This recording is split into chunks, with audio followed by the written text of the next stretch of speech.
Welcome to the deep dive. Today we're really getting into a fascinating source, one that kind of blends raw, personal stories with some powerful, maybe even counterintuitive business ideas. Think of it as maybe a shortcut, a way to understand what really drives us and how to take those big ideas and make them, real.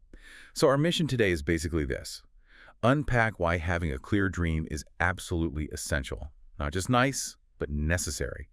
And then how to break down those common roadblocks that trip so many people up. And finally, the practical steps, the how-tos for building something meaningful, whether that's like a personal goal or even a whole business. Yeah, and it's important to say this isn't just, the usual success talk. What we're diving into today, it really challenges some common ideas about what success even is. We're going to uncover some, frankly, surprising truths about what actually pushes people and companies forward. Insights that might genuinely shift how you look at your own goals. Okay, let's kick off with this story from the source. It's really memorable. Picture this: a 15-year-old kid, homeless, sleeping on a fire escape staircase in St. Neots, wrapped in a coat.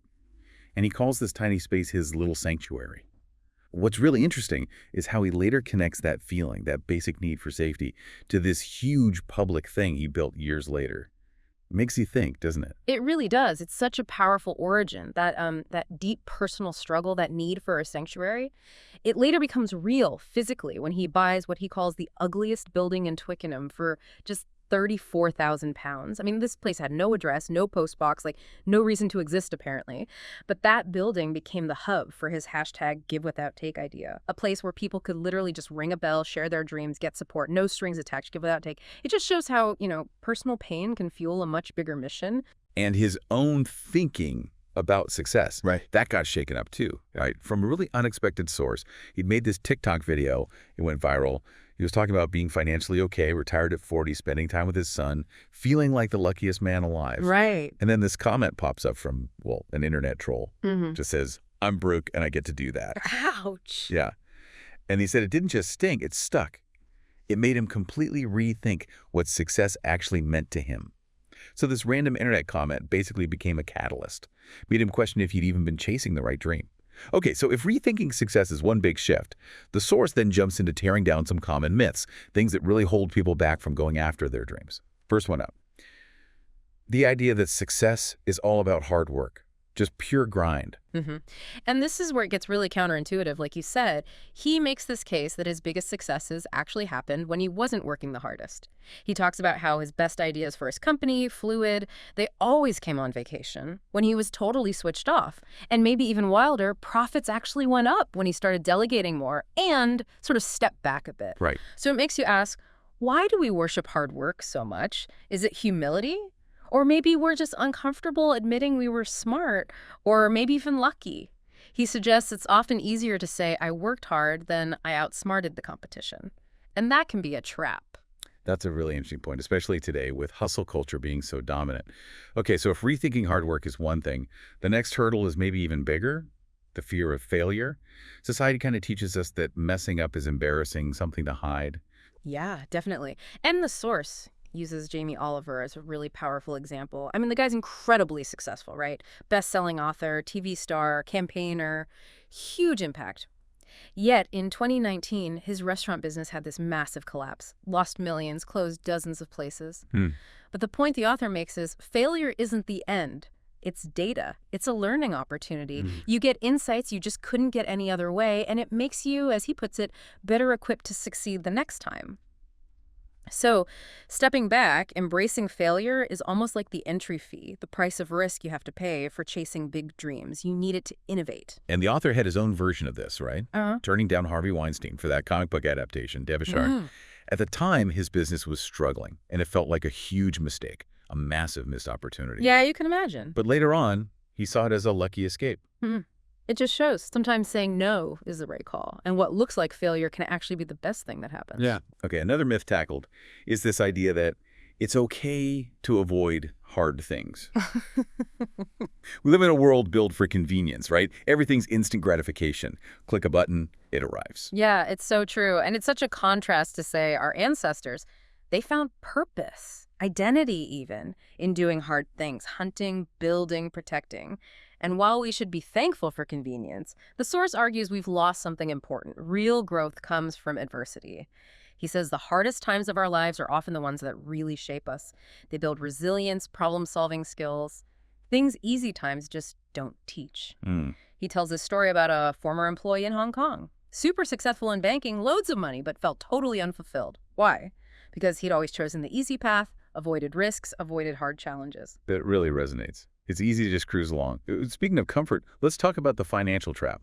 That feeling that money is the big barrier, especially around things like houses and job security. Right. The source tackles the classic mortgage versus rent debate, but reframes it really provocatively as mortgage versus freedom.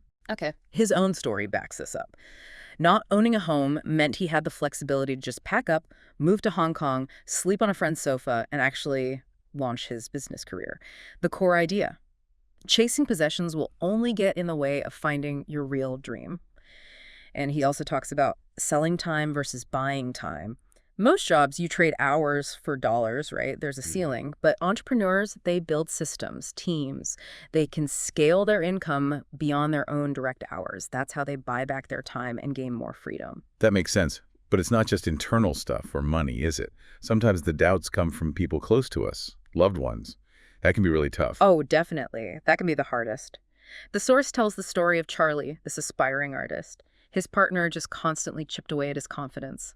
Get a proper job discouraged him from even showing his portfolio. And this negativity from someone so close really dragged out his journey. Thankfully, he did eventually make it as an artist. But it raises that tough question. What do you do when the people closest to you are the ones expressing doubt? The source suggests their fear often says more about them and their view of the world than about your actual potential. Yeah, that's a hard truth. And what about our own past failures? If you've tried before and it didn't work out, it's really hard to muster the courage to try again. It is, and the author knows this firsthand. He says he ran 19 businesses. Many failed. Some cost him over $1 million. 19. Wow. Yeah. But his point is every single failure teaches you something vital. Every misstep gives you data. You learn, you adapt, you become, again, better equipped to succeed the next time. Failure gives you that real-world feedback loop that success often doesn't. It sharpens your instincts. Okay, so we've busted some myths. Yes. Now, how does the source suggest we actually find our dream? Where do we start? It boils down to two key questions, apparently. That's right. The first one sounds simple, but it's deep. What do I like doing? For the author, after selling his company, he realized he didn't just want to hang out with successful people. He wanted to help those still trying to make it. And that came directly from his own experience, starting out homeless at 15. Right. The source argues strongly that if your business, your dream, is rooted in something you genuinely love, you're way more likely to stick with it through the tough times. It contrasts this with the story of a chef. Great qualifications, but secretly, he just wanted to be a photographer. He felt trapped. The insight is that if you're not aligned with your passion, even if it looks good on paper, you'll likely burn out or miss your real calling. Okay, what do I like doing? That's question one. What's the second? This one sounds a bit more intense. What is my pain? Yeah, this is where it gets really powerful. The idea is that personal pain can act as a pain anchor. It transforms things you merely want into things you absolutely need to do. Okay, how does that work? Well, take Kelly, the dog groomer. Her deep pain from being abandoned as a teen, she channeled that into this fierce dedication to caring for animals. Or Sophie, who founded I Am Denim. She struggled physically after surgery, and that pain led her to create special genes to help others like her. And the author points to his own childhood pain, abandonment, dyslexia, being kicked out. He says those experiences, while awful, actually built his independence, resilience, and even his ability to connect with people deeply. So the really profound idea here is that our worst experiences, if we can process and reframe them, can become the very fuel for our most meaningful work, our biggest drivers. So putting this together, it sounds like dreams, according to this source, aren't really selfish pursuits after all. Exactly. While you need that introspection, that self-discovery, the dream itself often ends up being focused outwards. Think about Delon, the Twitch streamer. His dream, make people smile. Or the artist wanting to fund cancer research. Bradley, the massage therapist, wanting to help people get out of pain. And look at businesses with a purpose beyond profit. Patagonia, maybe Apple in its ethos. They tend to do well because people connect with that bigger mission. It creates a shared sense of meaning. Okay, so you found your dream, rooted in what you love, and maybe even your pain. Now what? How do you actually take the leap, those first steps? Well, here's a really bold suggestion from the source. getting ready to quit your current job, especially if you hate it.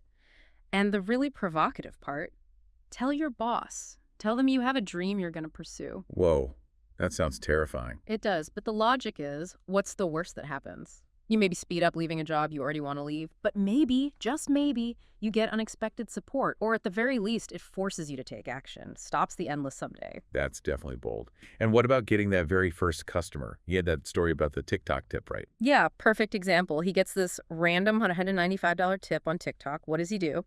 He immediately meets a woman who wants to open a care home, and he offers that $195 as her first deposit. Boom. First customer, dream set in motion, right there. Instant action. Exactly. Which leads to another big challenge to conventional wisdom. Yeah. Forget the massive, detailed business plan, at least initially. The advice is simply do stuff. Do stuff. I like that. Yeah. Action over theory. Think of the Gymshark founder. He didn't write a 50-page plan about sourcing from China. He bought a sewing machine and started making and selling clothes. Right. Start small, start real. And this ties into the idea of starting poor, bootstrapping, instead of trying to start rich. The author learned this the hard way with his failed Devonshire venture, fancy office, gym, cinema room, even a feng shui master. Feng shui master. Seriously. And it failed spectacularly. His point is, not having much money forces discipline, forces creativity. Yeah. Too much money early on can make you lazy and prone to dumb, expensive mistakes. That TikTok deposit story, offering it instantly. That seems to capture what he calls the zero mindset, too. Small things adding up. Precisely. It's the idea that you don't need huge wins every day. Just take one small step. Like the saying, the man who wants to move a mountain first picks up one small rock. You help one person, they help another. It compounds. It's about consistent, small actions building momentum. Okay, so you've launched, you're taking action. How do you keep it going? How do you nurture growth? The source says focus on who you've already got. Exactly. Forget chasing endless new customers, at least at first. Focus intensely on the ones you have. Build loyalty. Get their feedback that's gold dust. Encourage referrals. These existing customers are not just paying the bills, they're telling you where to go next. They become your best advocates. That's how Fluid grew. They kept reinvesting profits into new services based directly on what their current clients were asking for. And then as things grow, the investment strategy shifts, right? From start poor to grow rich, essentially. But strategically, once you have momentum, then you invest. Invest in good people. Invest in better infrastructure, like upgrading from that crappy Amazon microphone to a proper studio. Invest in your digital presence. At this point, you have to give yourself permission to spend money smartly to scale up, improve quality, and sustain that growth. Empower the vision. And people are obviously key. Partners, employees.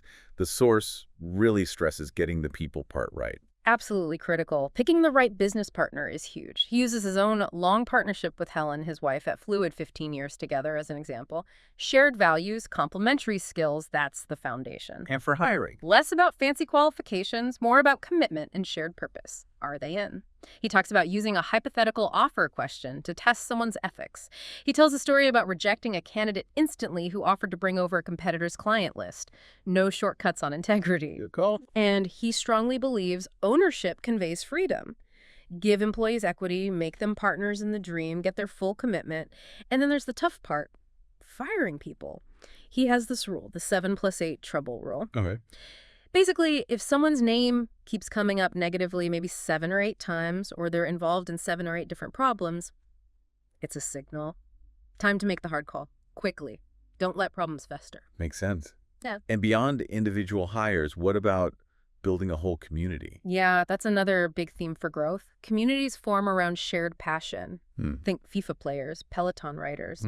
Businesses need to nurture these communities, respect them, not try to control or exploit them. He mentions the Beanie Babies lawsuit, a company suing a fan magazine. That's how you kill a community, trying to own it too tightly. Right.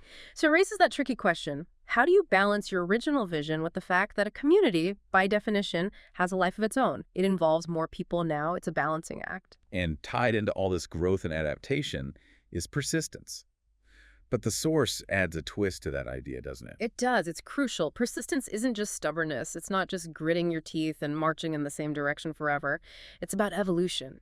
It's learning when and how to pivot, Adapting. Like those famous examples? Exactly. Bubble wrap started as wallpaper.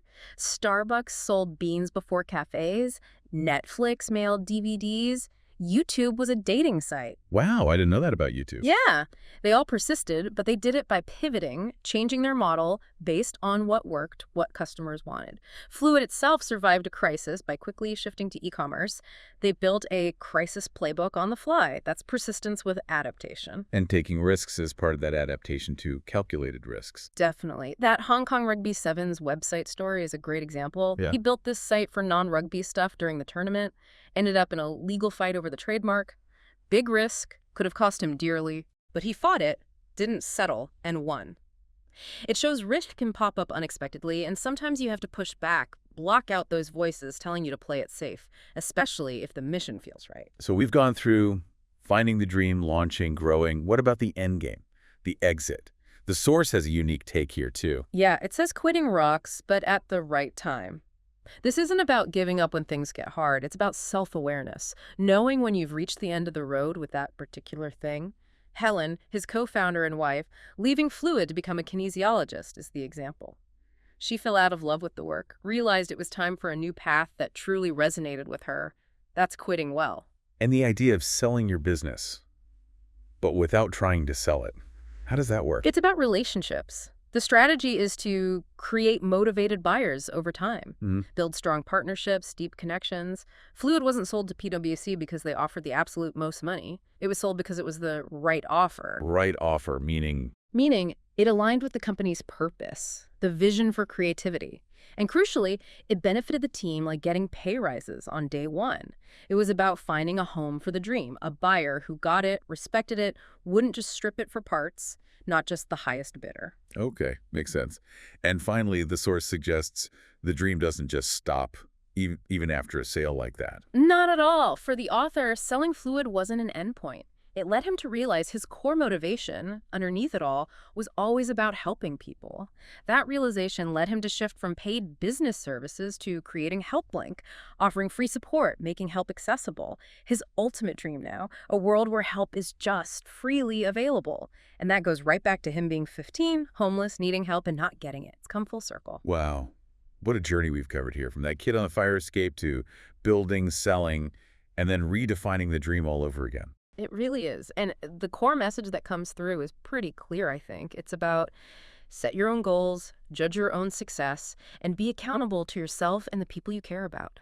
Find something you love, something you're brilliant at. Pursue it with purpose. Those are the real investments.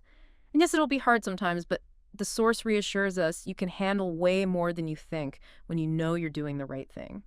So here's a final thought to leave you with.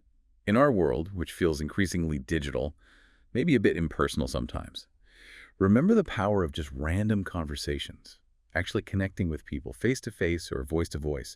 You never know when one of those unexpected human moments might spark something, might reveal that next step towards your dream.